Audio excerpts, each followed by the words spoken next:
கயல் ஆனந்தி, வரலட்சுமி சரத்குமார் நடிப்பில் தெலுங்குல 2025 எடுக்கப்பட்ட ஒரு கிரைம் த்ரில்லர் மூவி தான் சிவாங்கி. இந்த திரைப்படம் எப்படி இருக்கு அப்படிங்கிறத இந்த ரிவ்யூல பார்த்துடலாம். இந்த திரைப்படம் இப்போ தமிழ் டப்பிங்கோட வெளிவந்திருக்கு. அண்ட் இந்த படத்தை பொறுத்தளவுக்கு ஒரு பயம் அறியாத ஒரு குடும்ப பெண்ணை சுற்றி இந்த கதைக்களம் நகருது. அதில் ஒரு குடும்ப பெண்ணை நம்ம கயல் ஆனந்தி வராங்க. ஸோ இவங்க பேர் இந்த படத்தில் சத்யபாமா. இவங்க ஒரு சாஃப்ட்வேர் இன்ஜினியர். இவங்களோட ஹஸ்பண்டுக்கு பார்த்தீங்கன்னா இப்போ ஆப்ரேஷன் நடந்துட்டு இருக்கு. இந்த மாதிரியான சுச்சுவேஷனில் இவங்க வீட்டில் இப்போ ஒரு கொலை.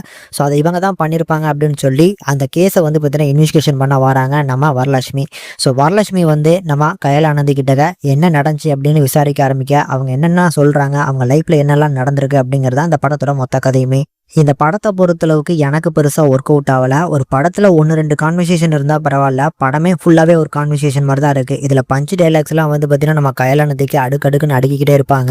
ஸோ அந்த எந்த பஞ்ச் டைலாக்ஸுமே அந்த அளவுக்கு ஒர்க் அவுட் ஆகல. இவங்க ஆக்சுவலி என்ன சொல்லலாம் அப்படின்னு நினைச்சிருக்காங்க அப்படின்னா, இந்த ஜென்ரேஷன்ல ஒரு ஃபேமிலி உமனுக்கு என்னென்ன விஷயங்கள் நடக்குது, ஸோ அதை அவ எப்படி ஃபேஸ் பண்றா அப்படிங்கிற ஒரு போல்டான லேடியா நம்ம கயல் ஆனந்தி கேரக்டரை எழுத நினைச்சிருக்காங்க. ஆனா அது படத்துல ஓவர் டோஸா போனதுனால படத்துல எந்த இடத்துலயுமே பார்த்தீங்கன்னா அந்த எமோஷன்ஸும் ஒர்க் அவுட் ஆகல. முக்கியமாக கம்பீரமாக பேசக்கூடிய ஒவ்வொரு டைலாக்ஸும் அந்த அளவுக்கு பவர்ஃபுல்லாக பார்த்தீங்கன்னா படத்தில் ஆன் ஸ்க்ரீனில் ப்ரெசென்ட் ஆகலை. ஆனால் அந்த படத்தில் ஒரே ஒரு சின்ன போர்ஷனில் பார்த்தீங்கன்னா அந்த எமோஷன்ஸ் கண்டிப்பாக ஒர்க் அவுட் ஆச்சு. ஸோ அவங்களோட மாமியார் அவங்க கொடுக்கக்கூடிய சேஞ்ச் ஓவர், அவங்க முன்னால் பார்த்தீங்கன்னா திட்டுன்னு திட்டுவாங்க. ஆனால் அந்த இன்னொரு ஆள்கிட்ட விட்டு கொடுக்காம பேசுவாங்க பாருங்க, அந்த போர்ஷன்ஸ் பார்த்தீங்கன்னா நல்லா ஒர்க் அவுட் ஆச்சு. மித்த எந்த இடங்கள்லையுமே பெருசாக ஒர்க் அவுட் ஆகலை.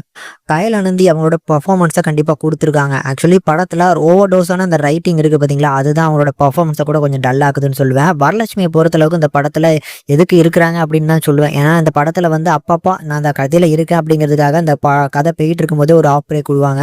ஸோ அதுலேருந்து ஏன் இப்படி பண்ண அப்படி பண்ண அப்படிங்கிற மாதிரி கேள்வி கேட்டுட்டு திருப்பி கதைக்குள்ளே போயிடுவாங்க. அதனால வரலட்சுமிக்கு இந்த படத்தில் பெருசாக இம்பார்ட்டன்ட் கிடையாது.